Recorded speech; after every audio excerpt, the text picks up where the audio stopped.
प्रणाम। लोकतांत्रिक व्यवस्था का सबसे बड़ा अभिशाप भ्रष्टाचार होता है। जितना अधिक भ्रष्टाचार समाज में और जीव जंतुओं में, उतना ही अधिक त्राहिमाम।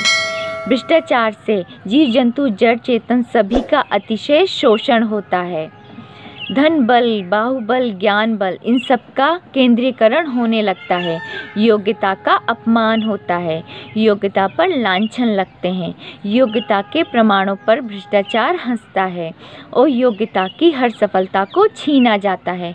और हाँ, संवैधानिक व्यवस्था का कुतर्क और धौंस के साथ स्वार्थ सिद्धि के लिए प्रयोग होता है। भ्रष्टाचार का जन्म यूं ही नहीं होता। भ्रष्टाचार का जन्म उस समाज, उस देश की माताओं का अज्ञान होता है जिन्होंने अभाव और दुख का तर्क दिया और अपने बच्चों को भ्रष्ट होने से नहीं रोका, या फिर कोई सांसारिक भोग न छूट जाए इसके लिए अपने ही बच्चों को भ्रष्ट होने दिया। यही बच्चे आगे चलकर या तो शोषक बनते हैं या फिर शोषित बनकर भ्रष्टाचार का साथ देते हैं। जैसे आपने सुना ही होगा, पहला वेतन जो कि कई महीनों के बाद बनता है, उसमें लगभग 10 से 15% घूस दो। सेवानिवृत्ति की जमा पूंजी निकालनी है तो उसमें भी लगभग 10 से 15% घूस दो। कोई ठेका लेना हो तो उसमें लगभग 20 से 70% घूस दो। घर बनाना है तो घूस दो, चिकित्सालय में भर्ती होना है तो घूस दो, और भी अनगिनत कारण घूसखोरी के हो सकते हैं। सीधी बात इतनी है कि भ्रष्टाचार चाहता है कि अगर जिंदा रहना है तो चोर बनो।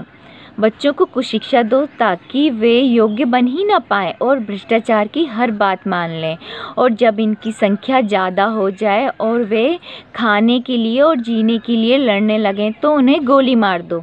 याद रखिए, क्रिया की प्रतिक्रिया होती है और ये बात भारत में सबको पता है।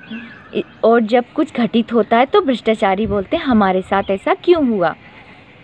भ्रष्टाचार एक दिन तुम्हारे सामने तुम्हारे ही बच्चों की थाली परोस देगा। इसलिए कायर मत बनो और जितना हो सके भ्रष्टाचार का विरोध करो। कोई भी निर्णय लेने से पहले ये बात ध्यान रखो कि मेरी स्वार्थपरता से जड़ चेतन का कितना अहित होने वाला है।